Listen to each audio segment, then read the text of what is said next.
Hello, this is Jay Denson of Fit Health Well, and welcome to another episode. This episode is a very special episode. This was a topic that I actually been wanting to do for some time now. And when you think of pole dancing, I think there's a big misconception initially. We tend to think about the strip clubs, guys going there, strippers taking off clothes. But in 2013, I did a story on pole dancing, and I was actually one of the first people during that time to cover it from a different angle. I covered it from a fitness aspect. And I had a great opportunity to sit and interview an amazing individual at the time. And she was really gracious enough to give me her time and let me document her and just what she does. And then in addition to that too, she also had an event which I was very grateful to be a part of in the document as well. So I just reestablished some connection with her, and I wanted to have her on the show today. She is a plus size pole dancer. She has her own program, Dangerous Curves, a celebration of plus size pole dancers. And if that isn't enough, she is an instructor with NASM, which is the National Academy of Sports Medicine, a certified personal trainer. She also specializes in fitness and nutrition and corrective exercise specialization, all with National Academy of Sports and Medicine. And then some of her appearances as well has been on Inside Edition, America's Got Talent. I mean, if that's not enough as well, she's been a stunt double on Law and Order SVU. Listen, there's a whole list of resume, and I'll probably take 10 minutes if I go through it all. But I definitely want the phenomenal, amazing, and inspiring. I would like to introduce Rozs the Diva Mays. How are you today? I mean, I think I should hire you to just walk beside me all the time. Be like my personal hype crew. I was gonna ask you. I know I scratched the surface. I probably didn't get everything, but did I get the important stuff? Listen, you absolutely did, like, the important things. Is right now. Shout out! I can pay rent. So listen, if you want to really know about what's the important things right now, what people know me as is that my check is good when I give it to my landlord, and quite frankly, after that, everything else is a bonus. But yes, thank you so much for that gracious intro. I'm based in New York, in Brooklyn currently, and I do personal training, and pole dancing is my sport of choice. And I've been pole dancing since, almost 13 years now. That's a little bananas, insane. And I have been teaching fitness professionally since February 2011. So been in the game for a minute now. I'm proud to say the last couple of years I've been doing this full time. So just like so many other solopreneur hustlers out there, something that starts as a hobby then turns into a side hustle, and now side hustle is the main hustle. Absolutely. And I guess we'll start with this question first. You've been, like you said, you've been doing this for a while. And what I love, on top of being an entrepreneur, you studied your craft, you made sure you were good at it, you got certified, you're an instructor. And I want to take it back to the beginning. What made you decide, like, why pole dancing? So it wasn't so much why pole dancing, but it was why not?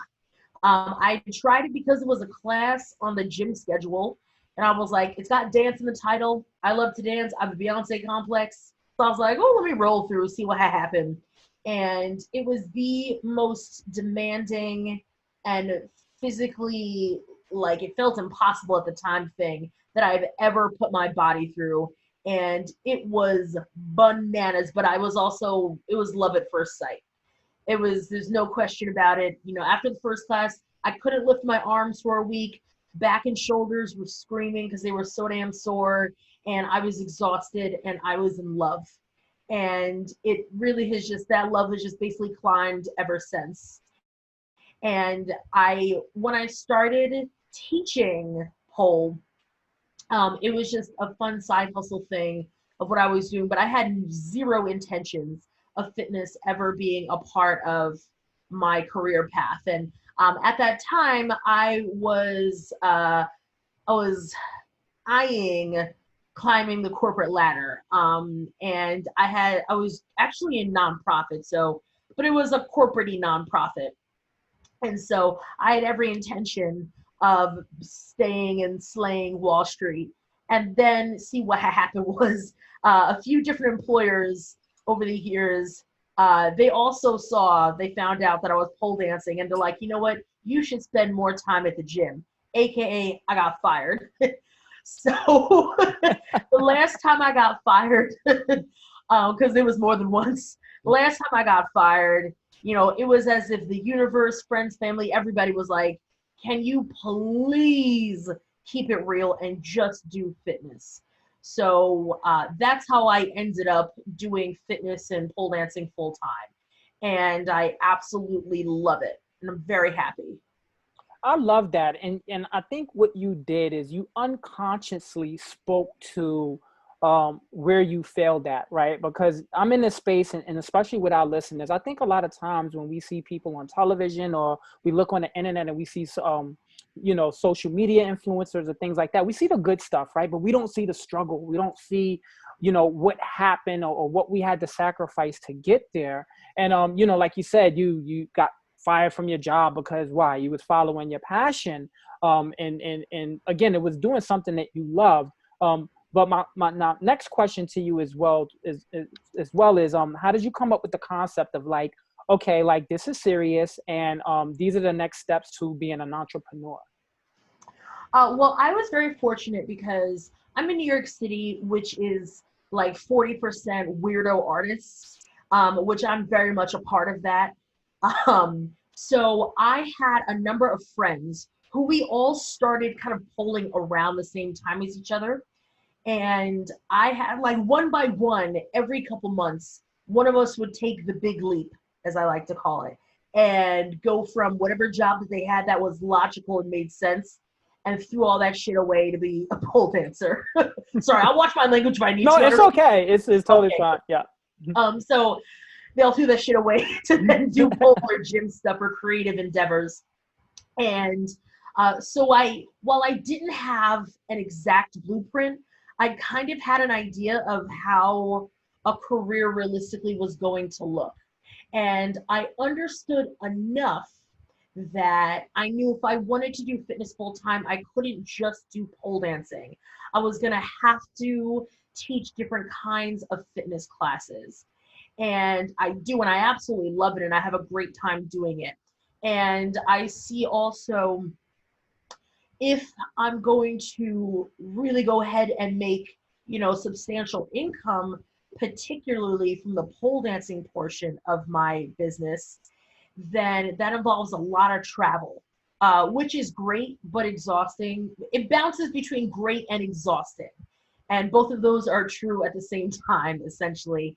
And, this, of course, pre-COVID. Now it's a fucking shit show, but COVID, I would see my friends who'd be like, well, I'm going to go do a tour in Europe. I'll see you guys in 3 months. And it's an extraordinary amount of hustle is what it is. And I saw, okay. And after I want to say after about the first year and a half of me specifically traveling to try to make money, you have to develop specialty workshops. You can't just show up and say, hey, I'm Rozs, come take class with me. People need some sort of reason why they're going to pay you a premium over their other instructors. And over the years, I became known as one of the ringleaders of trouble in plus size athletics and plus size pole dancing. I'm certainly not the first person, nor am I even close to the only person who is my size, who is teaching pole and teaching fitness and athletics. I'm just really loud. So I've been very vocal about it. And that has also set me apart tremendously from about 95% of the rest of the fitness market.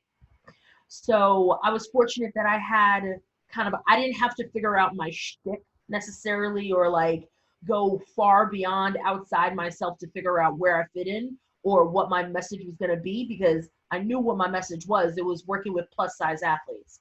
And, since then, that's the core of my constituency, but I've expanded that to really working with non-traditional athletes, period.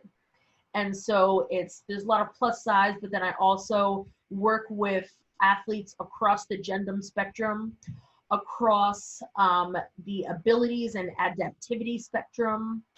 I also work with a lot of clients who are working through depression and anxiety and grief and past trauma, and not in like a therapy kind of way, but that's just one thing that kind of binds us all together, is that we are making a lot of therapists very rich. And I'm pretty sure that that was way off topic of whatever question you asked me 5 minutes ago. No, it wasn't. Honestly, like mental wellness is actually something that we incorporate. It's literally the wellness aspect of it is in our brand name, right? So that's actually an aspect to it as well. And we're going to get into that later because I'm glad you brought that up. That's very interesting. Something I kind of want to bring home is, you know, you mentioned the plus size aspect. And like you said, right, like you didn't invent the wheel with that. You being authentic and being who you are, comfortable in your skin. You created something that was amazing. And on top of that, people gravitated towards you. I know I certainly did, because of your personality. Now, what I've noticed was, you know, from when I started noticing it and documenting it in 2013, whether it's on the runway, whether it's in your profession, pole dancing, or even now in music, when I look at Lizzo, there's a confidence in terms of plus size and women in general just being comfortable in their skin. From your personal experience, and this is my question to you, from your personal experience, do you think society is more tolerant of the plus size figure? No, I think society kind of wants to be, and I think there are individual entities, whether that's people or companies or cultural movements, that are more tolerant, but as a whole, no, not even close. I think it's trendy right now for everyone to say we're inclusive. I was speaking within the fitness industry specifically because that's what I know. It's really trendy to say, of course we're body positive. We love everybody. Come to our gym. Everybody's welcome in our gym. Cool story, bro. Not even close. It's the same thing with companies and other people who are like, oh no, we're racially diverse. We're a big old family here. But everybody is the same.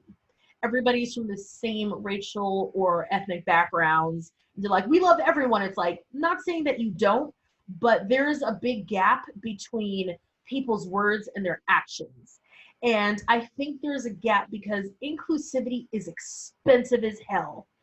Inclusivity, if you really say we're here for all athletes, that means that you have entrance ways that are handicap accessible, or I don't know if handicap is the right term, but certainly ADA compliant. That's sexy right there. Yeah, it is. Entrances that are ADA compliant. Do you have bathrooms in private facilities that are gender confirming for people? Do you have, when it comes down to little things too, like for gyms or places that offer towels, so you do shower services, is your towel the size of a hand towel? That's not gonna come close to fitting me. And specifically, in more traditional gyms, is your equipment able to handle people of all sizes? Or does it have a max weight limit of, say, 250 pounds? Does it have a max, can it withstand me doing a movement versus somebody who's literally half my size? And I'm about 260 right now. So, those are things where I don't think people are they're not intentionally trying to exclude, but either they don't want to, or they don't realize all the steps that are necessary for true inclusivity. And as I said, it's expensive in time, it's expensive in money, it's expensive in effort, it's expensive also in your voice, because you gotta put yourself out there a little bit, because the first step is probably admitting, hey, we're fucking up over here, we're not inclusive. So that's a huge thing. And then two, having like a nice strong backbone because you will get people bitching and moaning for whatever reason, about your inclusivity efforts or your lack thereof. So you've got to be able to say, sorry, fam, I'm going to take the L on this one, but you have to say that loudly and unapologetically. So. Exactly. And speaking of the term of sexy too, there was a gentleman, and this is going to air in September along with your episode, Garrison Red. He's a power lifter in a wheelchair. And this is probably one of the most coolest terms I've heard. He X'd out the word disabled, and he said, I like to reference it as able with limitations, right? Because again, speaking of what you speak of, he says, we can do these things. We just need those things accessible to us, more ramps, right? Things that are accessible to people with those conditions. And what you said, guys, I want you to digest. I like to do a summary after each question, especially when I get a lot of feedback. What she's saying here is key. It's, and I'm just going to say names here, and I don't care. Like, you get these franchises like Planet Fitness and say, no judgment, everybody, right? And again, it's you say these things, but again, it does cost money to do it. And it's like you said, and you hit it right on the head. It's all talk, no action. And, again, I know the company thing, it sounds good on a PR perspective to say, oh, we welcome everybody. But when you do that, when you actually do it, it's meaningful. So the next question I have for you is, who knows who's going to listen to this down the line, right? There may be some corporation. This may be a good episode where someone's listening to this and saying, okay, what do we need to do? What are some current existing barriers within this genre that exists now that needs to be rectified, that companies can help rectify the situation? Well, first and foremost, I think making sure you're working with fitness instructors and people who are client-facing positions, they've got to be down for the cause. And especially fitness instructors, I can't tell you how many broken heart pieces I've had to pick up and glue back together for the clients that I work with, because previous trainers and teachers have told them, well, you can't do this because you're too big, or I don't know, they literally don't know how to coach the body. And they make a lot of wild ass assumptions, like, you're doing it like, oh, let's get you to lose weight, which weight loss is cool. Like, if it's healthy, I'm down for weight loss, but that's not the sole focus of my existence in a larger body. And I think that's really important to understand, because it does color how you interact with your athletes. Also recognize, also having fitness teachers who are properly educated in anatomy is a big, big, big deal, because teachers typically teach in our favorite method of doing something. And that's what we default to, because we can usually explain that the best. It's fun for us. We only do shit that we like for the most part. And so but your way isn't going to work for everybody. And if you don't know why something is potentially not working for another body, and why somebody may not like something, or why they're experiencing discomfort, then it's going to be almost impossible to give proper modifications and to help clear the way so people can have success. But if you don't know fundamentally, what is a muscle composed of? Why is it composed of it? Why do we warm up? Why do we not warm up sometimes? What constitutes a warm up? When you are walking, what muscles are you using? When you're doing a particular movement, what are the stabilization muscles? What muscles are the active ones? Which ones, we're probably going to hurt the most? And listen, I am not a walking textbook over here. I have a lot of certs, and that shit was expensive. So a lot of times when I definitely sound like holier than thou, but you gotta know your shit. At least like 65, 70%, because no trainer remembers everything, not even close. But you've gotta have a really good understanding of how the body works, just period. And then once you understand how the body works and maybe how it also doesn't work, then you can look at each of your athletes as individuals and help them find the best movements that make sense. Absolutely. And I think the biggest misconception too is like, just as a society, man, like we judge people by how they look. I'm telling you now from firsthand experience, I've seen people physically that look great and are in the poorest health, right? Hmm. And vice versa. Just because someone is big, that doesn't mean that they're in poor health. I've seen them do amazing things. I've seen them be flexible in yoga and able to do full splits and things of that nature. But it's like you said, it's knowing the anatomy, and I think a lot of people miss that point, where the education comes into play. Knowing kinesiology, right? Knowing the proper nutrition and things like that. So those things are important. And I want to speak to your specializations, and I'm going to give you an example here as well, because I think what you said is very important. Let's just say, and I just want to stick on this as well, because on this specific topic as well, because there may be a plus size woman out there looking at your YouTube videos, seeing the amazing things you're doing, and they're saying, Rozz, like, I don't work out. I am interested in this, but I don't physically know if I can do it. How do you instruct them and build that confidence? Sure. I tell them that, particularly with pole dancing, everyone starts out a hot dumpster fire worth of trash. And that is regardless of your size.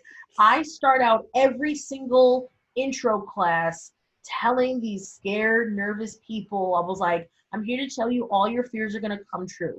You're going to look dumb. You're going to be off rhythm. You're not going to know your head from your ass. You're not going to understand what I'm talking about. You'll be a whole hot ass mess. And you will fail at everything you try to some degree. But I promise you will never have a better time failing than with me in my class. And that has helped me because, or that's helped my students, because it actually puts them at ease. There's so much pressure that people put on themselves because they assume other people like me, like teachers, are going to pressure the hell out of them and are going to judge and shame them. And that does happen a lot. But I find with the people that I've worked with, their loudest, ugliest demons are themselves. And because there's that need for perfection, and especially if you've been in a marginalized body, and for whatever reason that you feel marginalized, you especially feel like I've got to be constantly making up for this other area that I'm deficient in.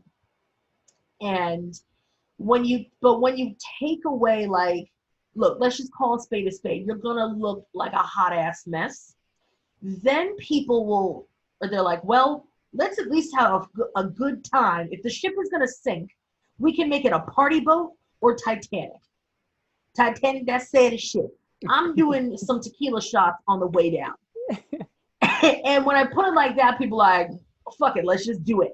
And what actually ends up happening is that people try more and they have a lot more success when they're less concerned about, ironically, about being super successful. That's when they'll try moves. They're like, I don't know if I can do this. Even if me as the instructor, I'm like, you're definitely capable of it. You're ready to try this. But if they know it's okay to suck at it, then they're like, oh, okay, now I will try it. And they do it, and then they surprise themselves. I'm not surprised, but they're surprised, and, you know, it could be a nice confidence boost.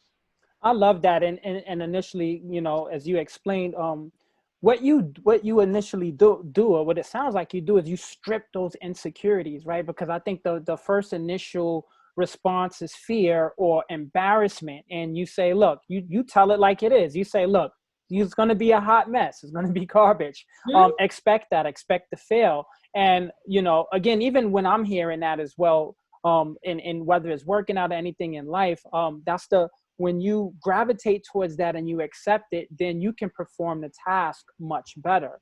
Mm-hmm. Now, what I love about that is, you know, now after you strip the insecurities and they're ready to go, walk me through the process of growth, right? Like, I'm pretty sure you know, with all your experience being an instructor, you have some amazing stories. What happens after you build that confidence with them? Yeah, I think my first step is to find activities that my clients like to do. So specifically with personal training clients, when I'm working with people one-on-one, the first session is about half talking, half movement. And that's because I want to understand where you're at right now and where you'd like to be. And when I have similar talks, although I don't do it as much in the class, but when people are also when I ask them like, why are you taking class today, trying pole dancing? People, a lot of people like, like I do want to slim down a little bit. I've got these health issues coming up. I want to look good. I want to feel good. Or in pole, they're like, I want to be sexy. It looks like a fun way to be sexy and like be free and sexy. And wanting to modify your weight and feel sexy, those are good things that kind of get people in the gym, but they don't keep people there. What keeps people coming back to any sort of extracurricular activity is that they like it. There's a reason why they make bubblegum flavored kids toothpaste, because it tastes good. So kids like, oh snap, I get to have some candy, but it's good for me. I don't know why adults think that they function any differently. We have not evolved since bubblegum toothpaste. So adults also need an activity that they can look forward to that is fun, so it's not something that they need to find motivation for. You find motivation to go get a root canal and a colonoscopy. Like, no, but you don't need motivation to have a stack of pancakes and then to have some spiced rum on the side. And you don't need the motivation because that shit is fun. It's tasty. You like it. So, finding things that clients and students that they like to do is important. And that's going to be a lot of trial and error. And I think this is also where I would like for people to have more patience, because I believe there's also a pressure and people think, well, I tried it once this last time 45 years ago and it didn't work, so I'm done. And I understand why you do that, because that's just humanity. That's how our brains are functioning and wired. Your brain wants to protect you. Like, you remember that time? Nah, son. So I understand why, but I think people also, I would like to see more people who are intimidated about finding new activities. I want to see them try a little bit harder. And I hope that doesn't come off too much as like blame the victim, because that's not what, I don't want to shame them like, well, you just didn't do it. But that's the reality. Is like, you might try something and it sucks, but that's not the only option. You might try 4 or 5 different teachers. You have to try different coaches. You have to try different types of movement before you might find something that you really like. I mean, I hate running. Like, I hate it so much. Ooh, running. Running is like, fuck, that is the white supremacy of sports, damn it. I hate it. But I remember that from my youth. I was like, oh, I hate running. So if I'm like, oh no, I can't have an active lifestyle because I hate running. It's like, bitch, there's 95 other things you could do. Just because you tried one thing, now you swore off all sports. And again, I understand why you've done that, but I think the reality is, well, I know the reality is it's going to take a lot of effort, and more effort probably than you are comfortable with right now, to find something that you like. So again, we're not trying to send you to the gym and get you to come work out with me as just like another obligation and another thing you have to do. Like, when it's something that you like, I want you to figure out, what lie can I tell my boss this week so I can ditch work and go make Roz's class. And I'm very proud to say that I've magically I've been dentist, I've been therapist, I've been kids that need to be picked up from school, I've been the pseudo vacation times, I've been trips, I've been a lot of people's excuses, and I'm really proud of that. And that's awesome. Like, you know, when you say that, and guys, as she's explaining this to you as well too, what I get from that, right? If someone takes a pole dancing class and they realize immediately it sucks, there was a phrase I heard, and I got to credit Eric Thomas, the hip hop preacher, on this, but he said, "Find your why." Right, and as that would apply in a pole dancing setting, there's something that brought you into that pole dancing class, right? What's your why? Like you said, do I want to lose weight? Do I want to feel sexy? You have to, I think a lot of times that we lose focus of what our why is, right? What is our why? Why are we doing this? Why is this important to us? Why are we going to adopt this into this lifestyle? So I'm huge on that, man. I read a lot of books and I listen to a lot of podcasts myself. And a lot of times I think we give up too soon on the things that we have initial interest in, right? And we have to see those things through. You said you wore a lot of hats, and I want to circle back to this portion of it as well. And one of them is being a psychiatrist. And until you just said this in this podcast, it really didn't dawn on me, because I've had social workers on my program before. But in terms of a pole dancing aspect, I would imagine there's some type of, you know, mental health or depression that some of your clients may be trying to get away from, right? And pole dancing pole dancing could be a reason for that. What are some of the benefits, or like what have you, in terms of coaching, that you encountered that some of the stresses that people are dealing with in their everyday lives that pole dancing has given them an outlet for? So one thing that's really cool about pole, as I sort of started to talk about before, is people might start because they want to look and feel sexy, but that doesn't keep them coming back. What keeps them coming back is they can see accomplishments, things that they didn't think were ever possible for them. They're seeing, and sometimes they see in weeks, but more often than not, it's over a year's period of time, or like longer time like that. When they see what they've been able to accomplish, then it opens up a new realm of possibilities of thinking like, like I actually have some talents that I didn't expect to have before. And I see that I can add value to a situation. In this case, it's to athletics. I can add value when I never thought, to an area where I never thought I could add value. And I've seen this manifest itself in so many different ways. Among them, certainly people who are also ditching their jobs and opening studios or becoming trainers, or, you know, pursuing this. Number two, people who are divorcing and getting themselves out of unhealthy relationships. People who are, they're taking better care of themselves. And specifically, you know, that's not just losing weight, but sometimes it is, but it's also, if you've got this cool thing over here, then okay, maybe I actually have the courage to try these harder things. You know, an example for me personally was, I used to think that anything that wasn't a dance class was boring at the gym. And I was terrified, actually, of anything that used weights or dumbbells or body bars, because it looked boring. And I'm like, nah, I'm not doing that. However, once I started polling and I saw potentially some cool shit I could do on the pole, that was actually the spark where I was like, okay, let me go try this other class that I swore off, because it's going to help me be a better pole dancer and get this trick if I go take these other classes. And now, you know, the funny part is those other classes are my absolute favorite things to teach. Give me every piece of weight you can find. Give me every overly aggressive hip hop beat for no reason, and just blast that shit way too loud and just do some things. And so I think it could be a catalyst. You know, I joke that pole was my gateway drug into fitness as a full-time career. You know, I was always active, but specifically as a career, you know, fitness is what introduced me to pole introduced me to strength training.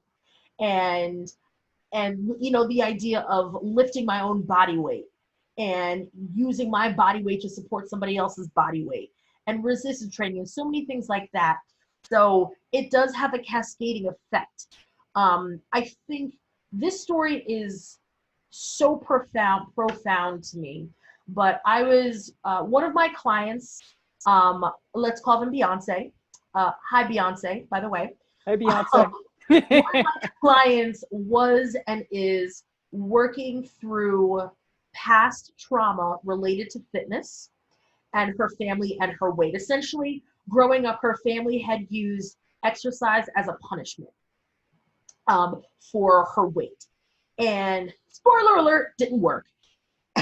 And so, anyway, after we had been working together for probably like a year, I don't know, something, um, she said, "Hey, Roz, I got some good news." Because I believe this person lived on a multi-floor walk-up, and basically that means a building without an elevator, so probably 4 flights up. And it's like, "Hey, Roz, like I made it to the top of my stairs, and I didn't have to stop at all. Like I kept going." And I was like, "Oh, dude, that's so rad. I'm not gonna be able to do that probably, but like I'm so excited. Like that's a quality of life thing." And she's like, "But that's not the profound part. Isn't that you can just walk up to your front door? The profound part," she said, was, "And even though I was out of breath and I was kind of like huffing and puffing, I didn't stop because previously when she was out of breath and sort of huffing and puffing, that was reminding her of all those times her family had forced her to exercise as a form of punishment and shame. And so that's why she had avoided the gym for so many years, because it brought up those feelings of inadequacy and not, they weren't positive associations with that out of breathness. So when Beyonce told me that, I was like, okay, this is it. This is far beyond anything that I could have hoped for, and I'm so proud of that. That they were able to create They were able to create positive associations with something that was previously so awful for them. And I had this was also, I think, just as profound. I was teaching some workshops in the middle of the country, and there was another client, we'll call her Michelle Obama. And Michelle Obama, I didn't know this at the time, but afterwards, she was writing a review on Instagram of my workshop, and she was saying that that date, I think a few years past, she had unfortunately been sexually assaulted. And that date she had associated, like that was the anniversary of the assault. And that date was typically extremely unhealthy for her. She engaged in unhealthy behaviors, just a lot of trauma, PTSD. But that date happened to also fall on my workshop date. And she chose to take one of my workshops instead of her other coping strategies. And she wrote to me, she's like, "Now that I have something else to do and to remember on this date. It's not just the day that I was assaulted, but it was also the day that I took my sexuality back." And that's the kind of thing that pole dancing does. And I can't even touch that. Like there's no words for things like that. I man, like you really just hit it on the head, because one of my questions, and I don't even need to ask this, was, what are some of the benefits, right, that someone can take away from pole dancing? And guys, she just gave it like a mental distraction, right? We had an individual that had a traumatic experience, and because she took up pole dancing, it replaced that traumatic experience. Right prior to that, you spoke to ADL, which is activities of daily living, being better at strength and conditioning, and also being able to hoist someone else and hoist your own body weight. I would imagine flexibility comes into factor as well, right? And this is the reason why I was drawn towards this genre, really, because the only pole dancing, and I'm gonna be quite honest with you, as a young black male, and a lot of young black males, is the pole dancing that occurs in the strip club. And I wanted to change that narrative, because I knew that there were many benefits to pole dancing in terms of a positive aspect, not only physically but mentally as well. And that's important. And Roz, you're doing amazing work. Like, we honestly thank you so much for just breaking everything down for us. Like, we covered a lot today. We not only did we get into her background, right, and her certifications, we talked about just being a plus size pole dancer and just the challenges having to deal with that. And honestly, if you're an organization in the health and wellness industry and you want to rectify the situation, listen to this podcast and listen to what Rozs was saying in terms of what we need to do, or what you guys rather need to do. It's fine when you spend money. I know you mentioned there's a lot of money that goes into it, but if you're spending money on these ads to say that we welcome everyone, you can also spend money on some programs, and you can also hire people that are of that genre to help you consult. One of the things and I've had a lot of discussions with this as well, and us being people of color, is when these companies have these diversity inclusion panels. And I remembered one of them I went into, and they were all white people. No offense to my white friends and things like that, but if you don't have people of color on your panel to consult with to know the needs of people of society, and we're currently in the whole Black Lives Matter movement, you need to have representation of the people that you're talking about. And as it applies to this genre in terms of plus size, you need to listen to those people and hire those people. So thank you for giving an insight on that. That was amazing. We got a lot of information there. Now, the last phase of the interview, what I want to get into, and this is the fun part, guys, you can find her on YouTube. I know if you're listening to the audio right now, thank you so much for my Spotify and Apple Podcasts or whatever streaming platform you decide to listen to us on. But you can see her amazing feats on YouTube. And if you're in the New York City area, this is my next question to you, and you are interested in taking a class from her, just describe to me what your classes was like pre-COVID. And now I know because of COVID, you have online classes, but what can someone that's interested in taking your classes, what can they expect, and what type of classes do you offer?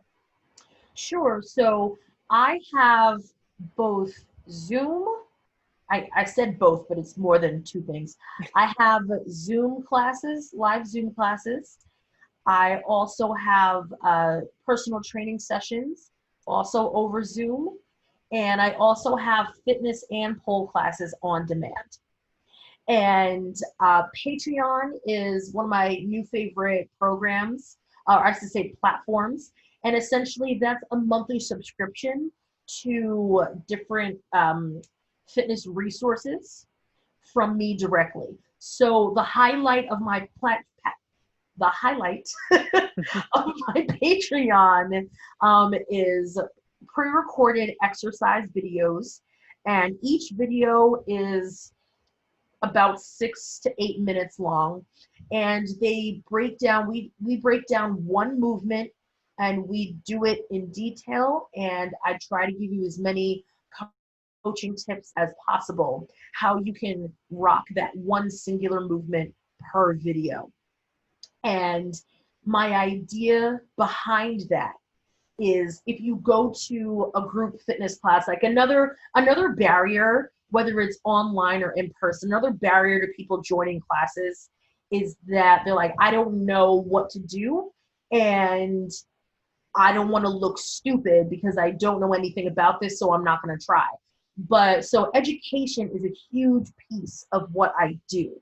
And when marginalized athletes, when they are also better educated, they're usually less intimidated of traditional fitness spaces.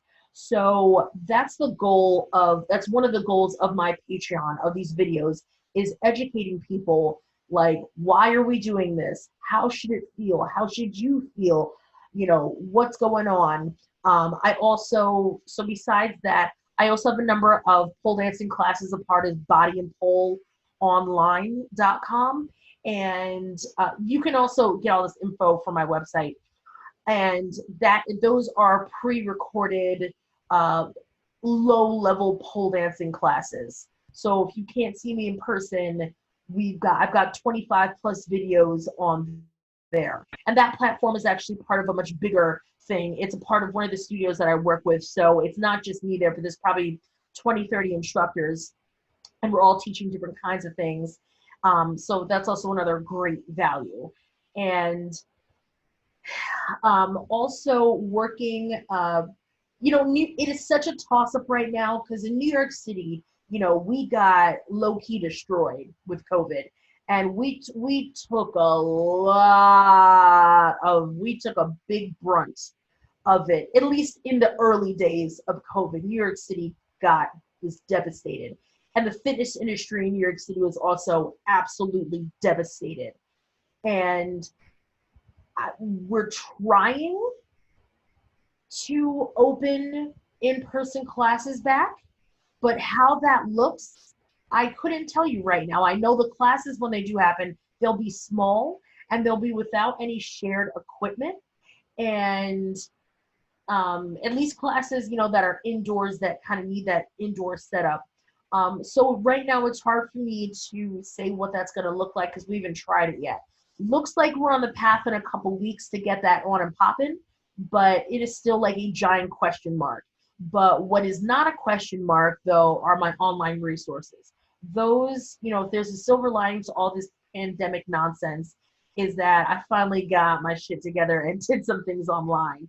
So those aren't going anywhere, and I'm going to continue to grow my online presence. That's actually good because and again, I'm kind of out of the loop with what's going on in New York City since I relocated, because I know here in Canada, and including Toronto in the immediate area where I'm at, they just entered stage 3, which is pretty much stage 3 is the last stage where they're allowing the gyms to open and they're allowing outdoor patio setting. But again, knowing you and I are both in this industry, and I knew the gym when the gyms closed and the pole dancing studios and things like that, it was a big financial hit.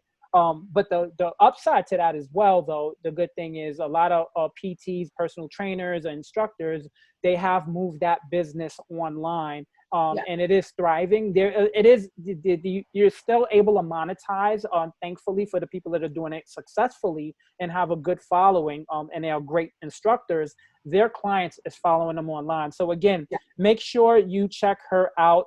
I met her at pole dance, body and pole in New York City, where I did it, but I am biased. I really love this woman, and I want you to follow her.